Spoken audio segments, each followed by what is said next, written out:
doon. Okay? So, para maunawa natin mga kaibigan, ano po ang differences at disadvantages? Ang sola scriptura, ang strength niya, ito yung ating pananaw bilang mga Protestant reformers. Ang strength niya, sufficient. Scripture can stand alone as authority for faith and practice.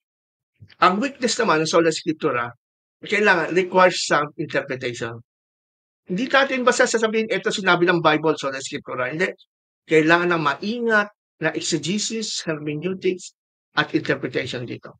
Pero, sinasabi ng sola scriptura na ang Bible interprets itself.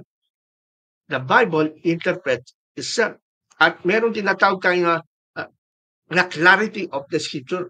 No? Na malinaw naman ang scripture, so it can interpret itself.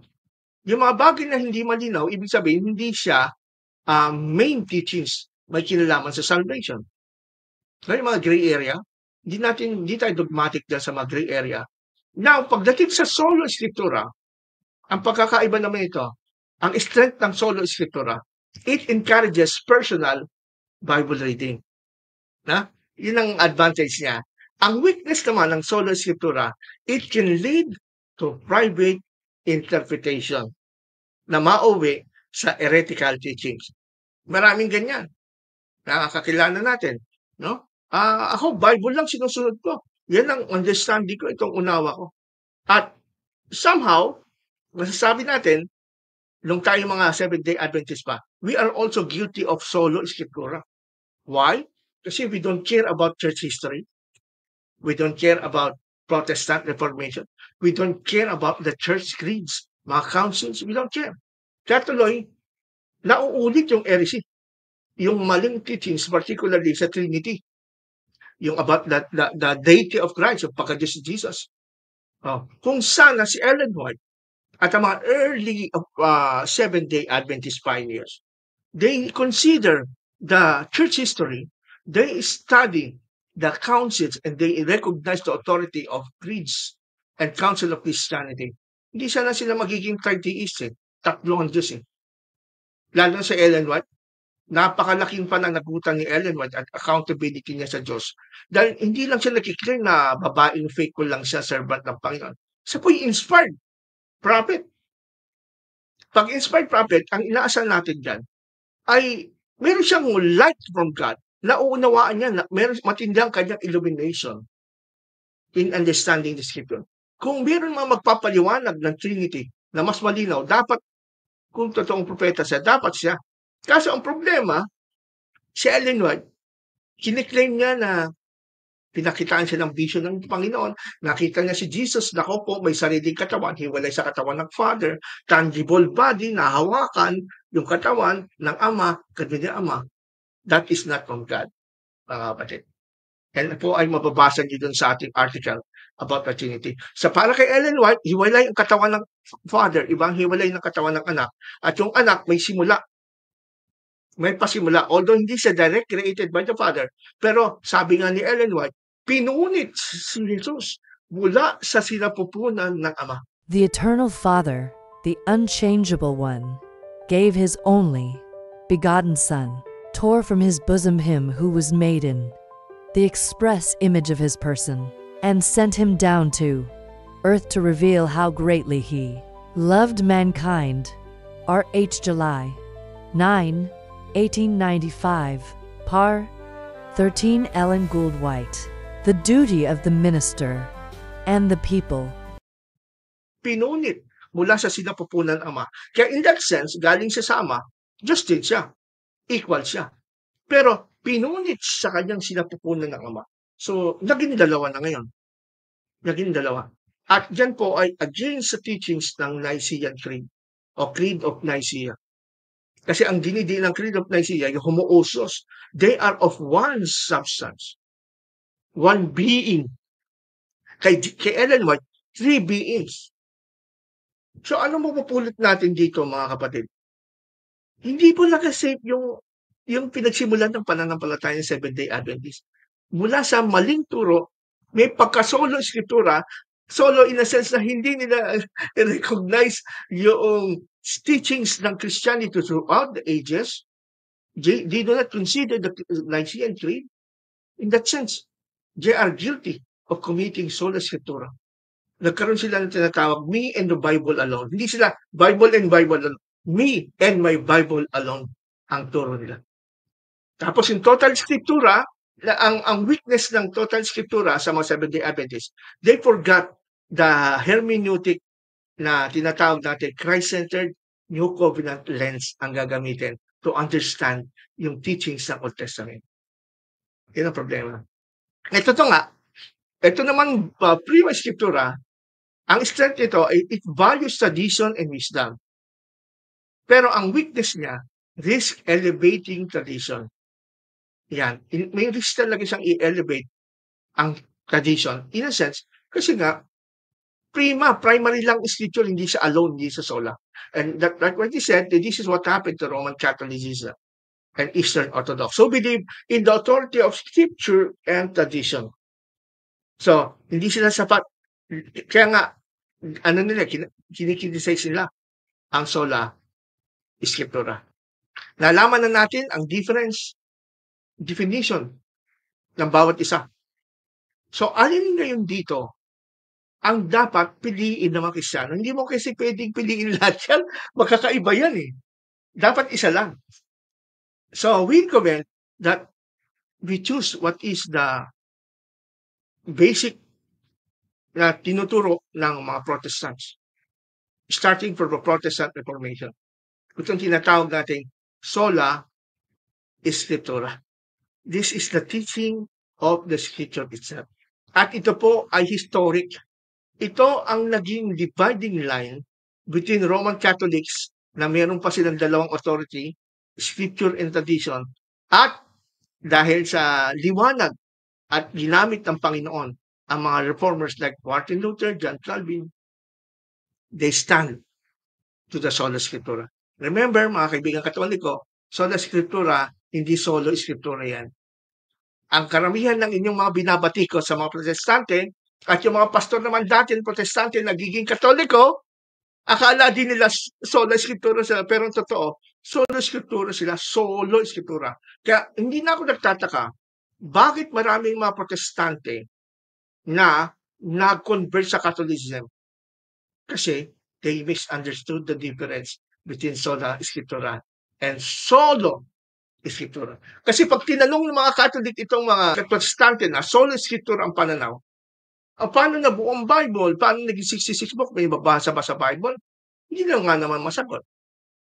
So, sasabihin ng Catholic, malalaman mo lang kung paano na buong 66 book because of tradition, because of councils.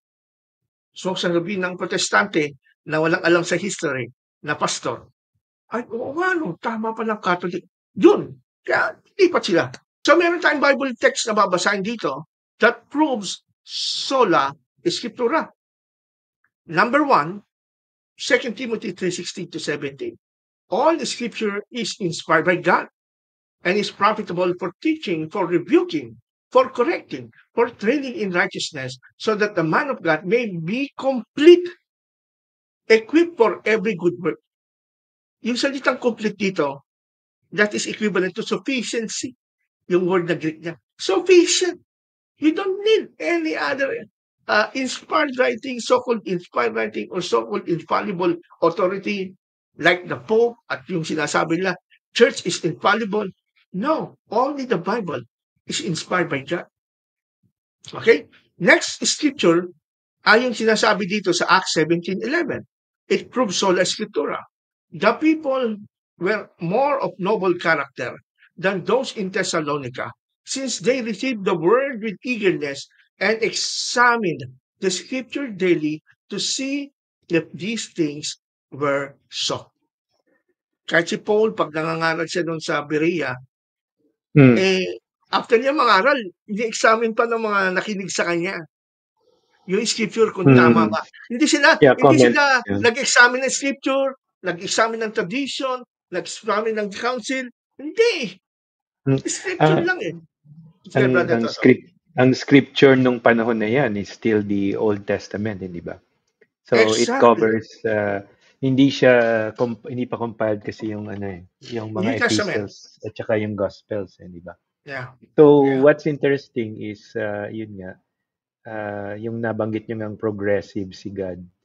Kasi God allowed the apostles and si Paul to actually expound yung understanding of scriptures in light of Christ being the fulfillment once and for all.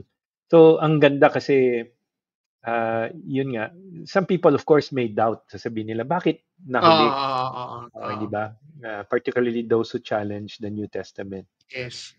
Pero kung titignan natin, pag binasa mo yung New Testament, ano siya sufficient siya talaga in the sense na Exactly. if you want Complete. to know the historical Jesus Christ and also yung kanyang mga nagawa, yung Matthew, Mark, Luke, and John, particularly si John, makikita mo yung different views nila as witnesses doon sa Exactly. ano Tama, tama. ni Jesus Christ, hindi ba? Mga witness, That's right. mga ano sila nagpatotoo.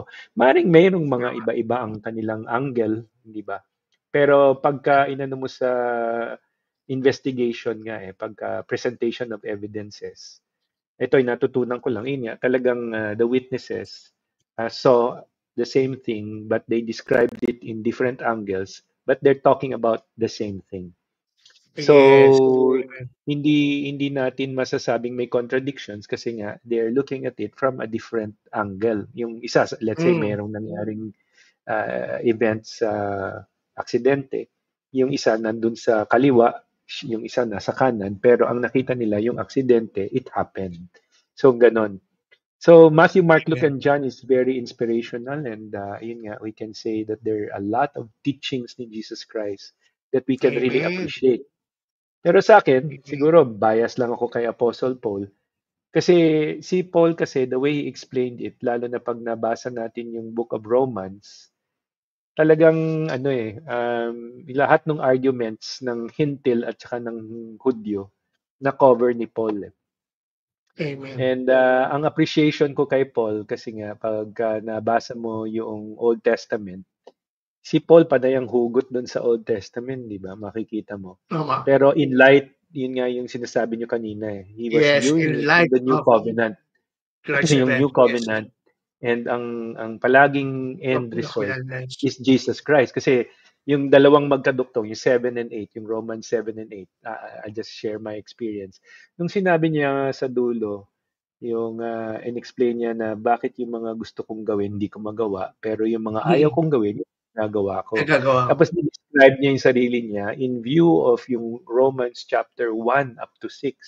Na sabi niya, what a wretched man I am, who will save I me am. from the body of death, di ba?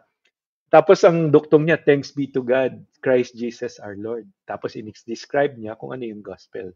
Tapos pagpatong mo dun sa Romans chapter 8, na ano niya, na conclude niya, therefore, there is now Yeah, no no condemnation for those condemnation. who are in Christ Jesus. For the law of the Yan na. Spirit of life in Christ Jesus has set me free or set us free from the law of sin and death. So inaano niya na kung babasahin mo yung 6 and 7, sinasabi niya na ang law hindi masama. Pero inaabuso natin Ginagawa nating Yes. basihan ng ating kaligtasan. As Yes. sinasabihan niya yung mga Hudyo. Pero Oo. sabi niya hindi mabuti ang kautusan. Nagpapakita sa atin na talagang napakasama nating mga tao. Tapos ang ganda nga, di ba? Tapos ginamit niya pa yung example niya. Ako na nga na nakapag-aral ako ng mabuti, alam na alam ko yung mga iskripturang yan. Pero bakit ganun? Merong conflict sa loob ko. And na-emphasize niya, ayan, this is very scriptural. Yung human nature na internal conflict natin. Di ba? Yung law of my mind, di ba? yung paniwala niya, yung laman niya na nagko-conflict sa the law of the spirit, yung law ni God Oo, na in-describe bakit taliwas. Pero ang ganda kasi nung bawing-bawi pag binasa mo yung Romans chapter 8. So imagine mo kung hindi pinaliwanag yan ng Panginoon sa pamagitan ni Apostol Pablo, nagtatalo tayo sa paano yung righteousness by faith. Ano yung ibig sabihin ni Peter na ano yung faith? Di ba? Ano yung Kaya nga, sinasabi ni Jesus, di ba? About kaya faith. nga doon sa Romans 5:1, di ba? Sabi ni Paul, Romans 5:1. For the one who is justified with God, have a peace with God. A peace with God yun. Oh. Ah, And then, yung kinikwento ni Paul kasi, may ibang kapayapaan. theological, sabi ng ibang Mm, scholars, ibang view. Sabi mm, nila yung mm, conflict ni Paul na yun, hindi pa siya believer kasi noon. Kinikwento niya yung mm, kanyang buhay as mm, non-believer. mm, Hindi pa siya, wala pa siya kay Kristo bilang buhay niya bilang Hudyo. No, at mm. sinusunod niya utos pero may conflict eh. And it so happened na na-experience natin nun nung tayo andun pa sa kabila. No, ako Well, rin. yun yung legalism. Yun Teka, yung, bakit? yun na Teka, yung nangangaral ako, ganyan, pero bakit hindi ko that matanggal tong hindi ko magawa. hindi mo gawa. Totoo yan. So, yun nga, until such time na na-reach ni Paul na unawaan niya yung justification by faith. Hindi by works, ha? Kasi kung by works, mananatili siya sa ganung conflict sa kanyang buhay. Mm, mm. But justification by faith, yung righteousness, declaring righteous, yung Ayun. alien righteousness, hindi galing sa kanya yung righteousness. Kaya tinatawag ng ibang theologian na alien righteousness. Kasi hindi sa iyo galing yung righteousness. It is based on Oo. Christ's righteousness. At Oo. dahil Yan. nagkaroon ng faith in Christ doon, na justified siya by faith, he was declared righteous in spite, despite yung kanyang conflict na interest. Hindi na siya nakafocus dun sa weakness niya. Nakafocus na Sarili siya niya. dun sa Dun sa nakafocus fulfillment na ni siya dun Christ. sa righteousness ni Christ. Yung At yun yung accomplishment ni magandang aral Christ. sa atin. Oo. Accomplishment. Hindi sa accomplishment Mm. natin, kundi sa accomplishment kung ano yung nagawa ni Kristo sa atin. Yun tayo Eto focus. ngayon, eto ngayon, sa site ko lang ito kasi magandang halimbawa ito eh. Yung definition ng justification by faith, mayroong parehong ginagamit na word, justified by faith, pero iba ang interpretation.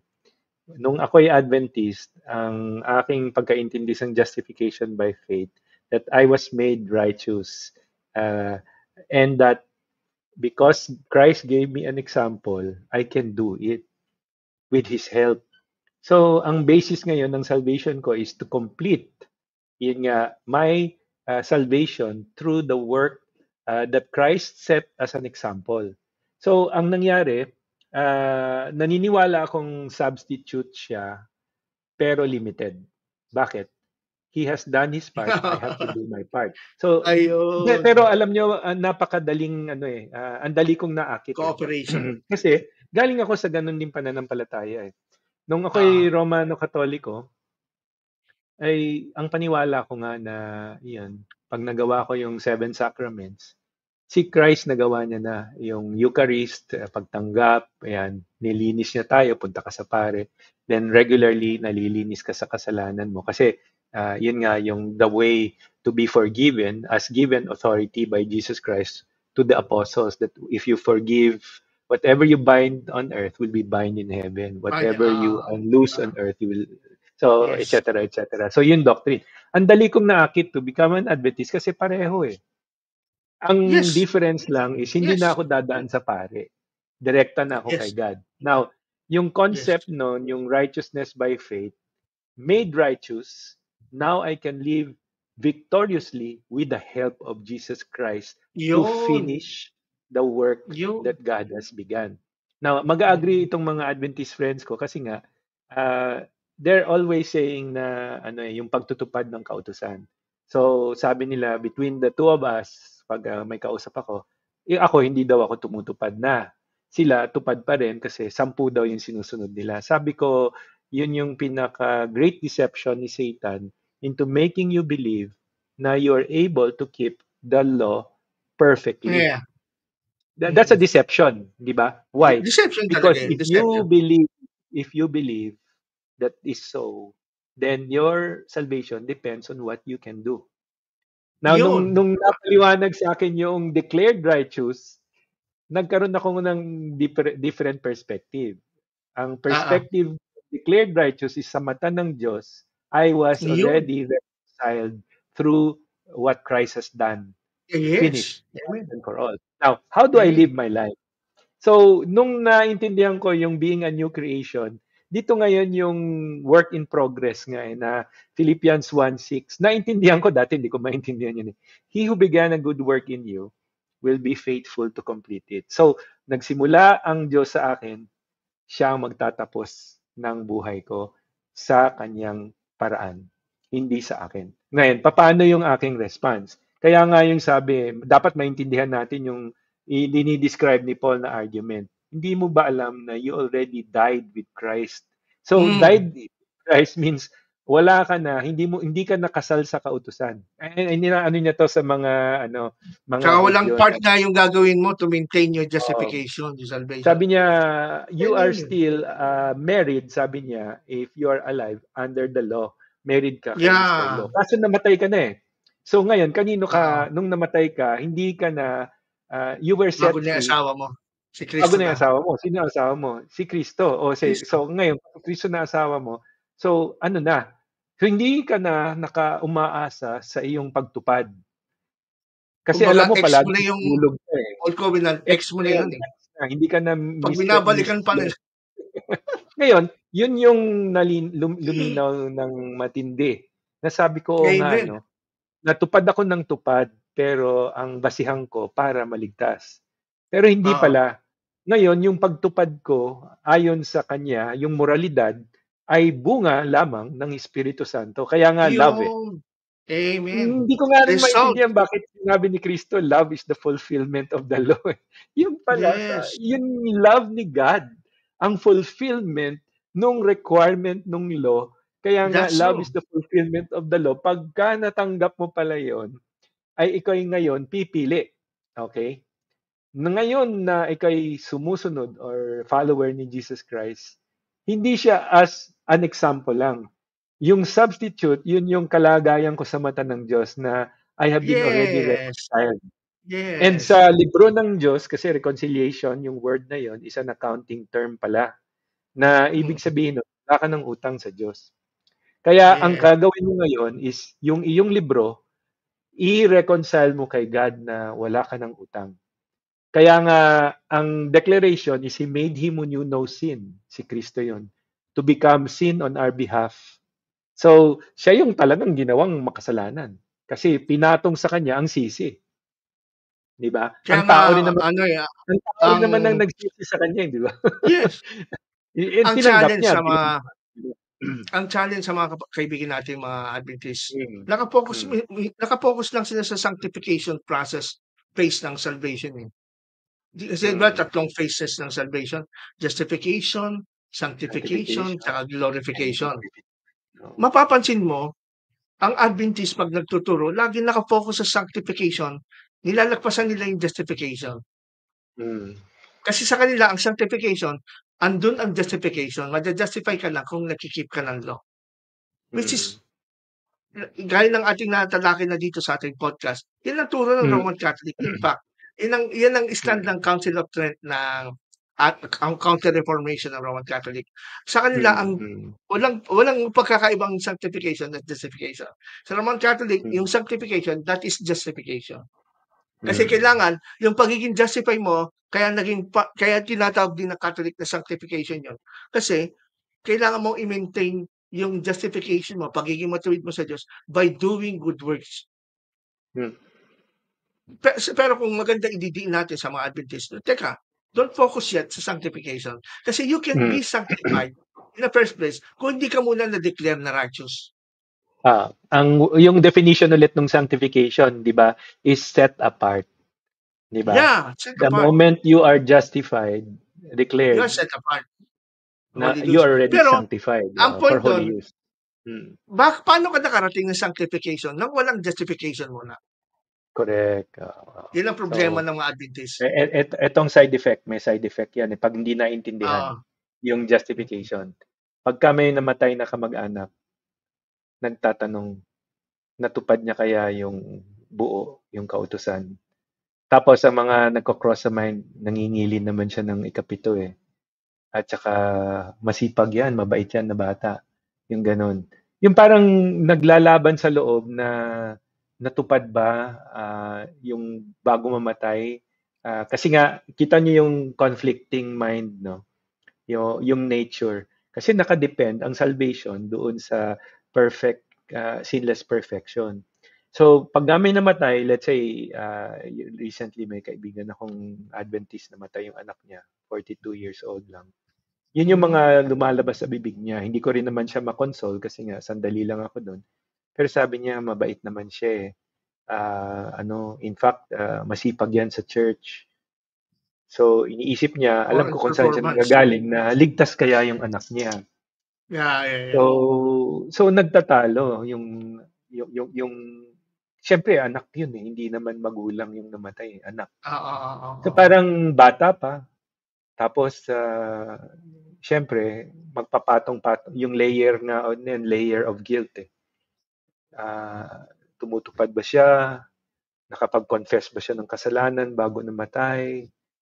Ang daming mga requirement na nakakapagod. Kaya nga yung Yes. pag tinitignan ko yung namatayan, parang lungkot na lungkot at talagang sabi niya, mabait naman siya eh, mabait. Paulit-ulit siya.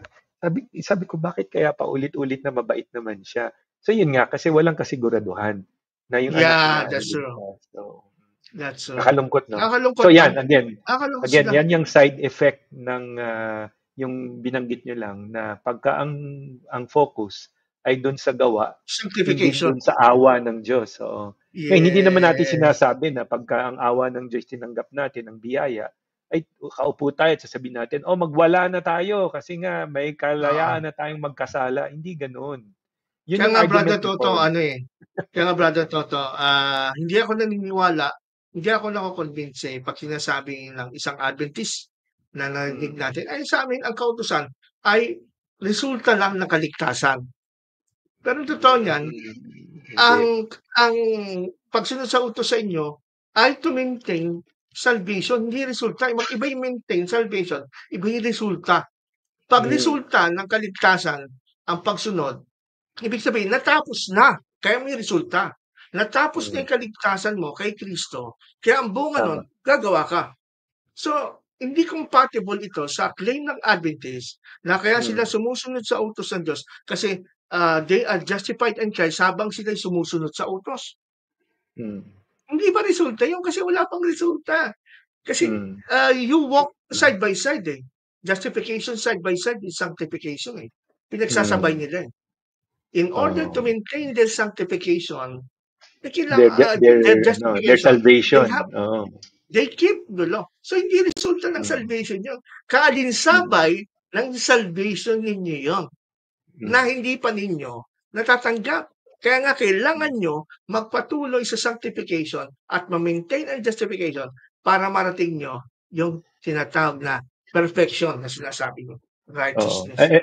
At ito yung ah, huli kong narinig doon sa kaibigan ko. Sabi niya, nangingili naman siya eh. Wow.